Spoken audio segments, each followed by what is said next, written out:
Durante años, México ha sido catalogado como uno de los países más inseguros y peligrosos del mundo. He recopilado algunos de los casos más controversiales y oscuros, por lo que conforme vayamos avanzando, cada caso será más oscuro que el anterior.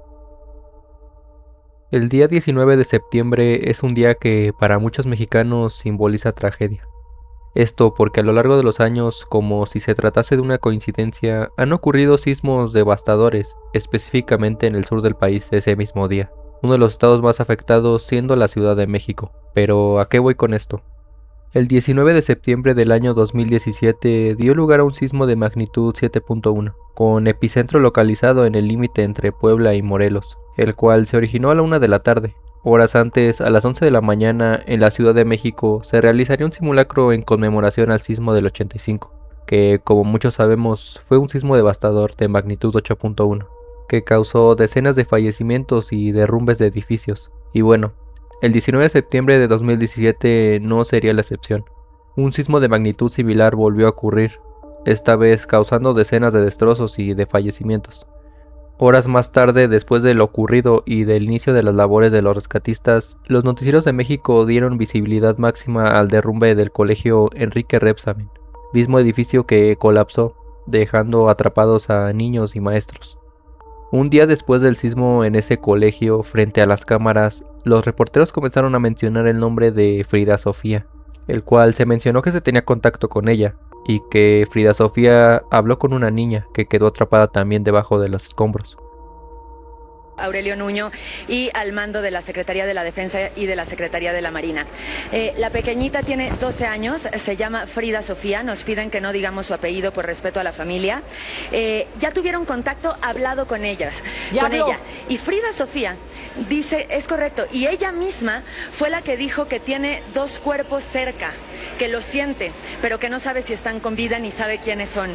Es por eso. Al darse a conocer esto, los medios le comenzaron a dar cobertura a lo que estaba ocurriendo, alimentando la esperanza de rescatarla con vida. Pero aquí es en donde la historia se vuelve extraña. A pesar de la intensa cobertura, ningún familiar acudió a reclamar a la niña durante las primeras horas del supuesto rescate. El 21 de septiembre, tan solo 2 días después, la Secretaría de Marina confirmó que no existía ninguna niña con dicho nombre, señalando que se trató de algún error de información. Sin duda, un caso extraño y oscuro, pero no tanto como el siguiente. En 1977, el Centro Médico de Especialidades de Ciudad Juárez adquirió una unidad de radioterapia, equipada con una fuente de cobalto 60, y bueno, es un isótopo radioactivo sumamente peligroso si no se maneja con cuidado. El equipo diseñado para tomar el cáncer nunca fue utilizado, por falta de personal y de permisos, por lo que fue abandonado en un almacén durante al menos 6 años.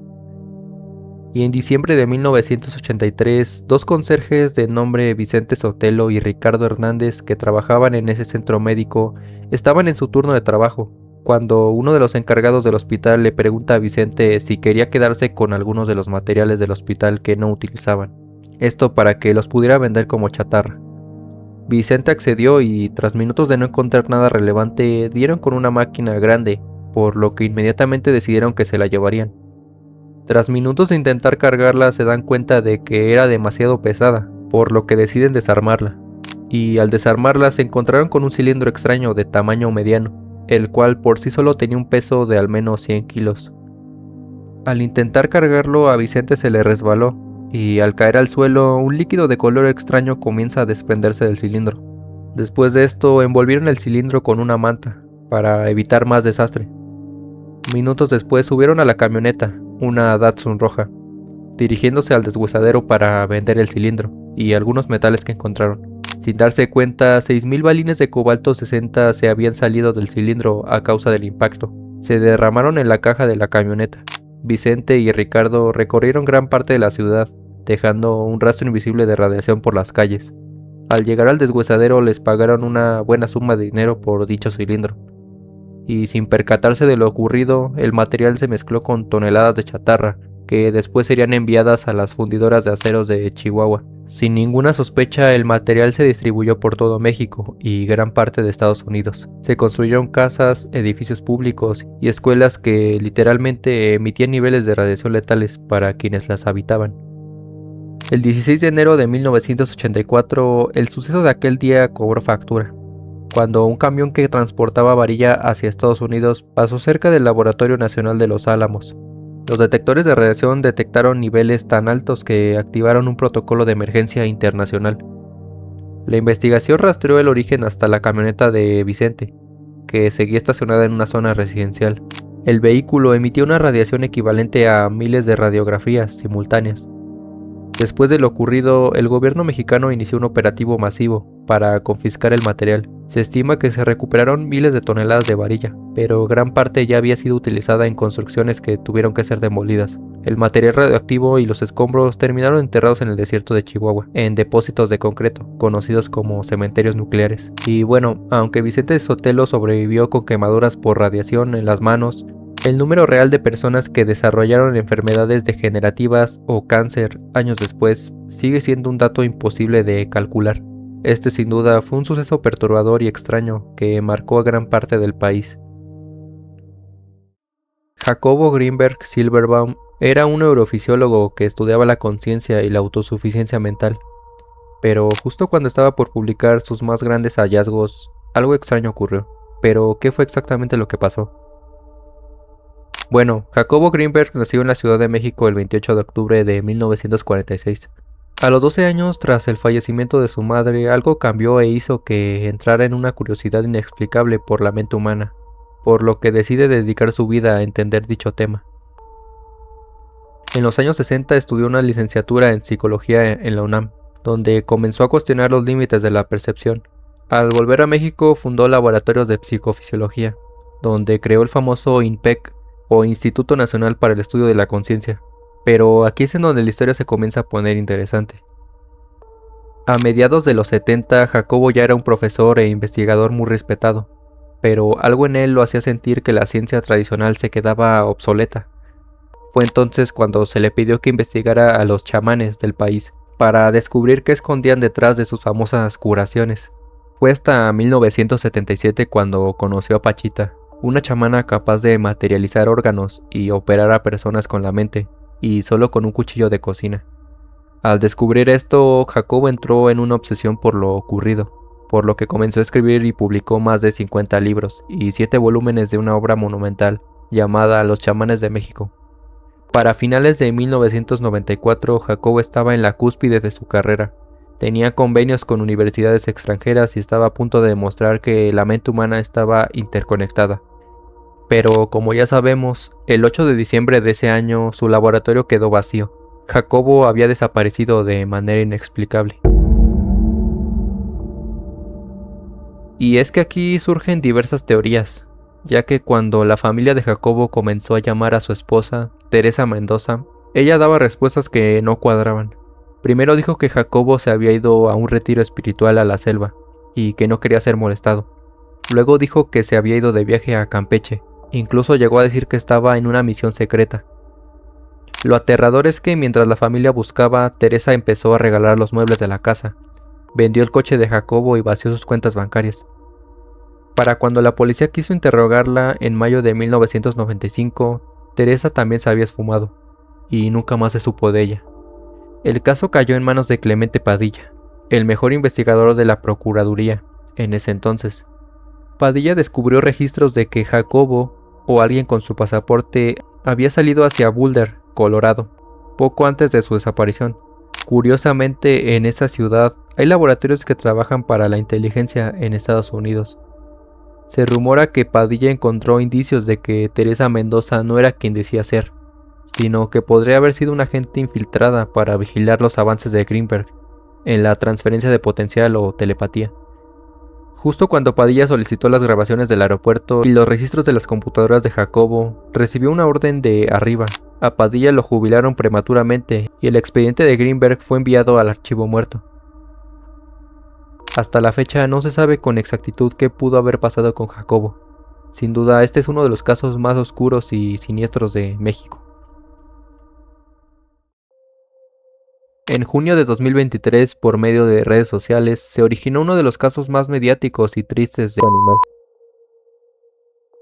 La protagonista fue una adolescente de 15 años llamada Vanessa Paola Gaspar Ortiz, estudiante del Cebetis 86. ubicada en Huachinango, Puebla. Se dice que en esa fecha Vanessa había adoptado un cachorro llamado Huellitas, que por lo que sabemos un amigo de ella se lo dio. Ella con buena intención dijo que se lo cuidaría, pero lo que pasó después se vuelve oscuro. Después de un tiempo, unas fotos oscuras y siniestras comenzaron a circular en redes sociales. Fotos en las cuales se muestra a Huellitas en una situación desafortunada, siendo víctima de y por parte de Vanessa, la cual había publicado las fotos con un tono burlón en sus estados de WhatsApp. En otras filtraciones pudimos observar conversaciones de Vanessa en donde admitió que su verdadera intención al adoptar a Huellitas era hacerle daño, y otras que no puedo mencionar aquí. En consecuencia a las capturas filtradas, la comunidad escolar comenzó a realizar marchas a favor de que se le expulsara del plantel por el terrible acto que cometió. La Fiscalía de Puebla investigó el caso y se confirmó que no era el primer acto de cometido por ella.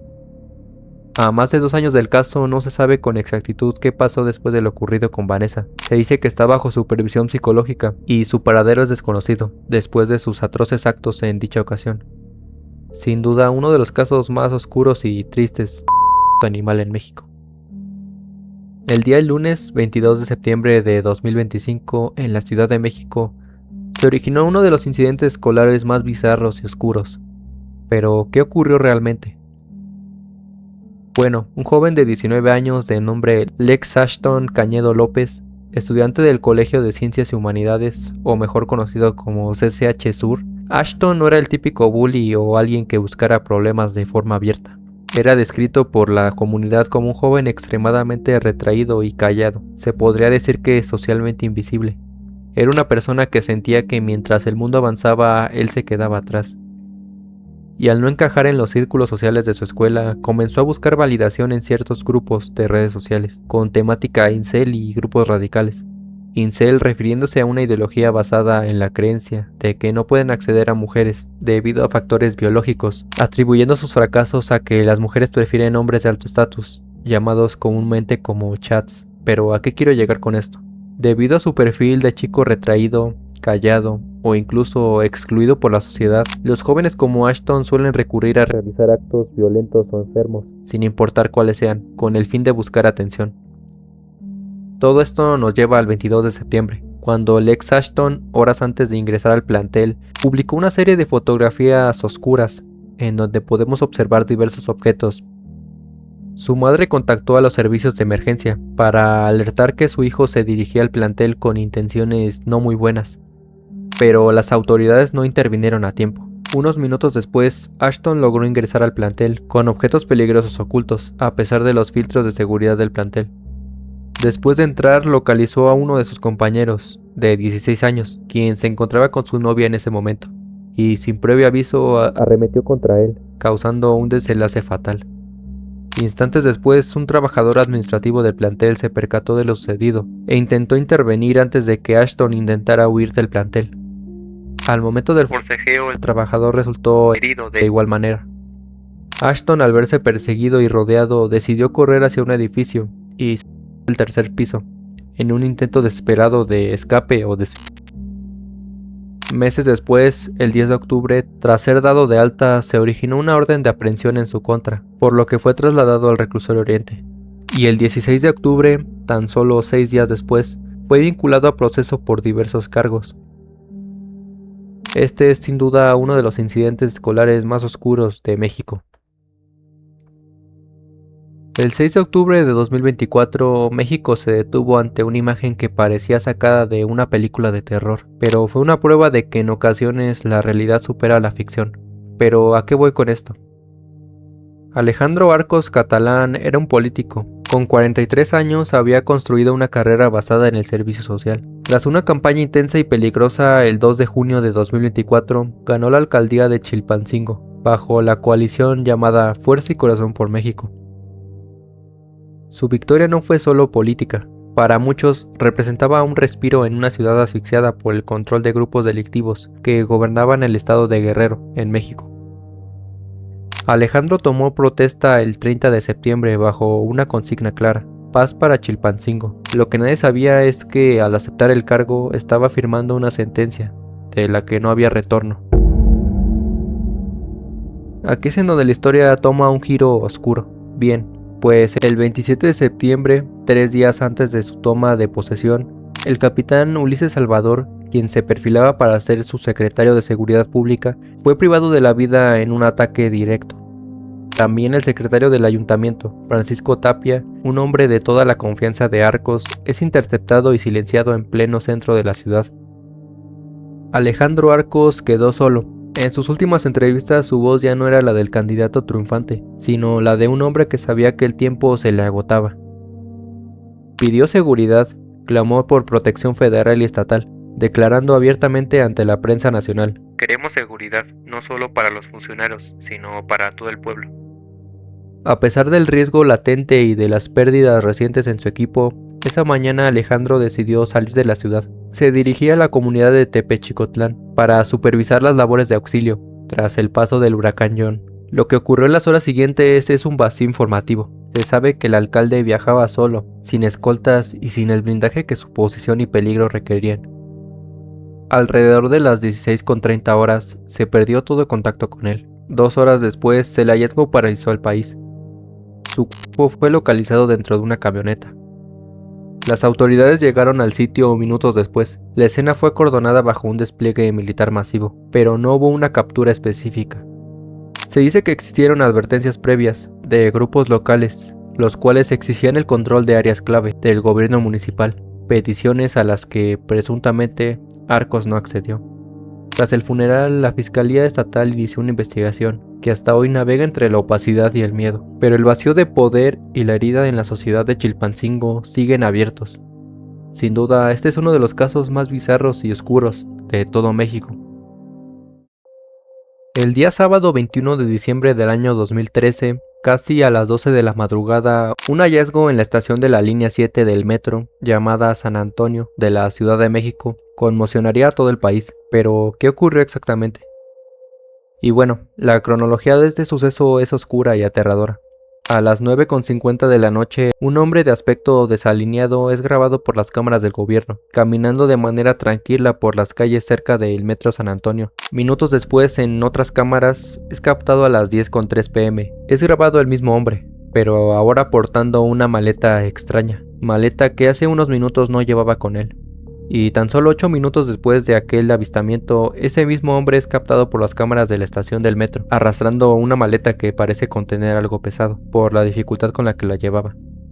El hombre sin ninguna preocupación se detiene a comprar un boleto en la taquilla del metro. Hasta el momento se le había captado por diversas zonas de la estación del metro, sin aparente preocupación. En uno de los túneles del metro es en donde el hombre abandona esta maleta. Instantes después, el hombre es captado dirigiéndose a las taquillas del metro, pero esta vez ya no la llevaba con él. Aquí es en donde la historia da un giro oscuro. En este metraje, el hombre parece estar platicando con un policía cercano, diciéndole que encontró una maleta en la calle, sin darle mayor importancia. Después de esta conversación que tuvo con el policía, diversas cámaras lo captaron abordando el metro, para después salir de las instalaciones. Para este momento, las autoridades ya habían encontrado dicha maleta extraña. Los policías, minutos después del hallazgo, notaron un olor extraño proveniente de la maleta, por lo que inmediatamente tomaron precaución sobre el posible contenido de dicha maleta. Al abrirla fue encontrada evidencia biológica de una mujer.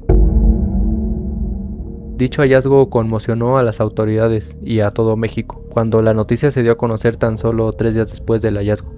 Se dice que se encontró un escrito dentro de la maleta, lo cual vinculó este hallazgo a disputas entre ciertas organizaciones criminales. Sin embargo, se daría a conocer después que este escrito fue puesto en la maleta con el fin de desviar la atención, sirviendo para que las autoridades pensaran que simplemente se trataba de disputas entre organizaciones delictivas. Hasta el día de hoy, el sujeto que fue visto por las cámaras de las instalaciones del metro no se ha podido encontrar. Este sin duda alguna es uno de los casos más macabros y bizarros ocurridos en México. Si has llegado hasta esta parte del video, agradecería mucho que te suscribieras y que activaras las notificaciones para que no te pierdas próximos videos. Y déjame en los comentarios si conoces de algún otro suceso bizarro ocurrido en México. Este canal es nuevo, subo contenido frecuentemente, así que si este video fue de tu agrado, te recomiendo estos videos. Sin nada más que agregar, yo me despido.